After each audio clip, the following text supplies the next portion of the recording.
A male flight attendant demands a passenger remove her head wrap for security, completely unaware that she's Senator Natasha Akpoti-Uduaghan, Nigeria's first elected female senator from Kogi State, heading to a major gender equality conference. Senator Natasha was traveling on a commercial flight to Abuja, where she was set to deliver a keynote speech at the National Conference on Gender Equality, an event organized by the Nigerian Women's Empowerment Network. She was accompanied by her security team and aides seated in the business class section, preparing for the high-profile gathering. The plane was mid-boarding, passengers settling in, when the attendant, a young man named Chidibere Okonkwo, approached her bow with a stern expression. "Excuse me, ma'am. You need to remove your head wrap. It's a security concern," Chidibere said, pointing directly at Natasha, his voice loud enough for nearby passengers to hear. Natasha, seated by the window, turned to him, her expression calm but firm. "I beg your pardon. What did you just say?" she replied, her tone sharp but controlled, the way she often speaks in Senate hearings when addressing critical issues. Chidibere didn't back down. "It's airline policy, ma'am. Head coverings can pose a security risk. We need to ensure everyone's safety." Natasha's aide, a woman named Ifunanya Ezi, immediately leaned forward. "Do you know who you're speaking to? This is Senator Natasha Akpoti-Uduaghan, representing Kogi Central in the Nigerian Senate." Chidibere paused for a moment, but then shook his head. "I don't care who she is. Policy is policy. Everyone must comply." Natasha raised a hand to stop Ifunanya from responding, her gaze fixed on Chidibere. "Young man, I am a sitting senator of the Federal Republic of Nigeria, and this head wrap is a part of my cultural identity as a Nigerian woman. Are you telling me that my culture is a threat to your airline's safety?" Her voice carried the weight of authority she often uses when advocating for gender equality in public forums, commanding attention from everyone around. Chidibere crossed his arms, his tone defensive. "Senator or not, the rules apply to everyone. We've had incidents before, and this is a standard precaution.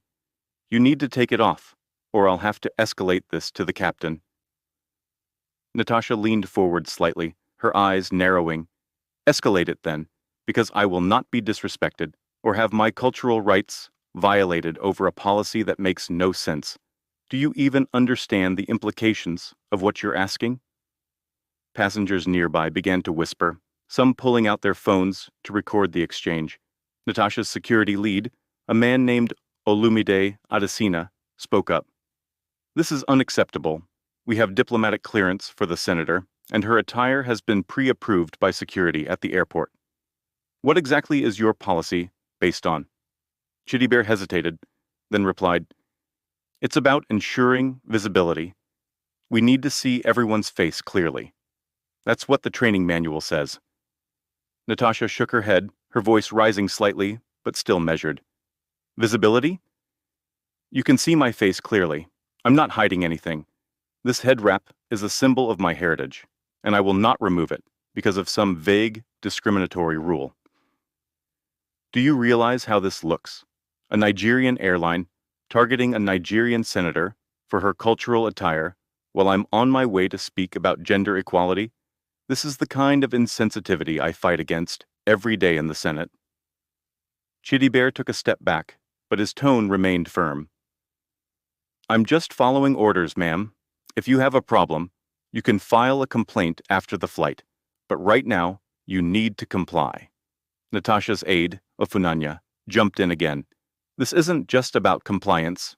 This is about respect. The senator has every right to her cultural expression, and there are legal protections under Nigerian law for this. Section 38 of the Constitution guarantees freedom of thought, conscience, and religion, which includes cultural practices." Chidibere scoffed. "I'm not a lawyer, I'm a flight attendant. My job is to enforce the rules, not debate the Constitution. If you don't remove the head wrap, we can't proceed with takeoff." Natasha's voice grew even more commanding, the way she speaks when addressing systemic issues in legislative debates. "Then let me educate you, since you seem unaware. I am not just a passenger, I am a public official, and I represent the people of Kogi Central. What you're doing right now is not just a violation of my rights, it's an insult to every Nigerian woman who embraces her culture. You're telling us that our traditions are a threat, and I will not stand for that. A passenger in the row behind, a woman named Adaeze Nwankwo, spoke up. She's right. You can't treat her like this. I wear a head wrap too. Are you going to ask me to remove mine next? Another passenger, a man named Kalechi Okafor, added, This is ridiculous. Let the senator be. She's not causing any trouble. Chitty Bear turned to them, his voice rising. This isn't a debate. This is about safety. If you don't like the rules, you can choose another airline.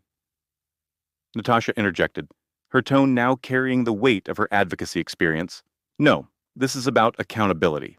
You don't get to hide behind safety to justify discrimination. Tell me, where in your manual does it say that a head wrap, which doesn't cover my face, is a security risk?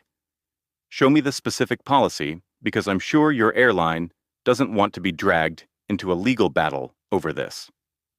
Chitty Bear opened his mouth, then closed it, clearly unprepared for the question.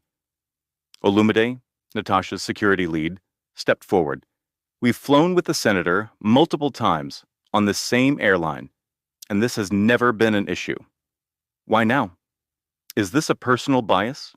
Or did someone higher up instruct you to target her? Chitty Bear's confidence faltered. No one instructed me. I'm just doing my job. The manual says we have the right to request removal of any item that could pose a risk. Natasha's voice cut through, sharp and unwavering. Could pose a risk? That's not a policy, that's an excuse. If you can't provide a clear reason, then you're overstepping your authority. I've been through security checks. I've been cleared. My team has been cleared. You're not a security officer. You're a flight attendant. Your job is to ensure our comfort, not to harass us. The passengers around nodded in agreement, some murmuring their support. Chitty Bear tried to regain control. I'm not harassing anyone. I'm following protocol. If you don't comply, I'll have to call the captain, and we'll delay the flight. Natasha didn't flinch. Call the captain. I'd like to speak to him myself, because I'm not moving, and I'm not removing my head wrap. You're delaying this flight over nothing, and I'm sure your passengers will appreciate knowing why. At that moment, another flight attendant, a woman named Neka Ibe, approached, having overheard the commotion. Chitty Bear, what's going on here? She asked, her tone cautious. Chitty Bear explained. She won't remove her head wrap. It's a security issue. Neka glanced at Natasha, then at her aides, and her expression shifted. Wait, is this Senator Natasha Akpoti-Uduaghan? Ifunanya nodded. Yes, and we've already explained that this request is baseless. Neka turned to Chitty Bear. You need to stop this. We can't afford this kind of confrontation. The senator is a VIP. Her team was pre-cleared. There's no policy that justifies this. Chitty Bear protested, but the manual says... Neka cut him off. The manual doesn't apply here, not in this context. You're making a mistake. Natasha spoke again, her voice now softer, but still firm. I'm not here to cause trouble, but I will not let anyone trample on my rights or the rights of Nigerian women. If your airline has a problem with my culture, then maybe you need to rethink your policies. I'm on my way to speak about gender equality, and this is exactly the kind of issue I'll be addressing. Systemic disrespect that starts with small actions like this. Chitty Bear finally lowered his head, his voice quieter. I didn't mean to disrespect you, Senator. I was just following what I thought was right. Natasha nodded. I understand, but you need to understand the impact of your actions. Next time, think before you act. Not every rule applies in every situation. Neka stepped in. Senator, I'm so sorry for this. We'll ensure it doesn't happen again. Please, let us make this right. Natasha stood, smoothing her outfit, her aides gathering their belongings. I hope you do, because I'll be following up on this. I want a formal apology from the airline, and I expect better training for your staff.